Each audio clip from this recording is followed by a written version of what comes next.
still roaming. Soon we'll be 30 years old. Yan yung panggisa natin. Magano na tayo? Maggisa na tayo? Wala natin Still yung learning pala. about life. My woman brought children for me, so I boy. can sing them all my songs and I can tell them stories. Most of my boys are with me, some are still out seeking glory, and some I had to leave behind. My brother, I'm still savvy. Soon I'll be 60 years old. My Mainit daddy na yung got mantika 61. natin. Remember life, and then the life becomes a better one. I made a man so happy when I wrote a letter once.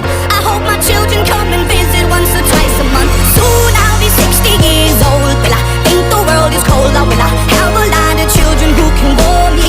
Soon I'll be 60 years old. Soon I'll be 60 years old. Will I? Yan, pag naamoy mo na yung aroma, okay na yan.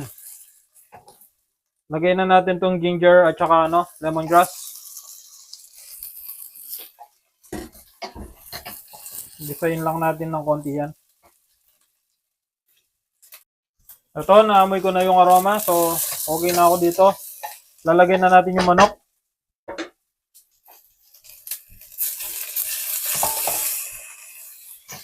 Yan, lagyan na natin yung chicken natin.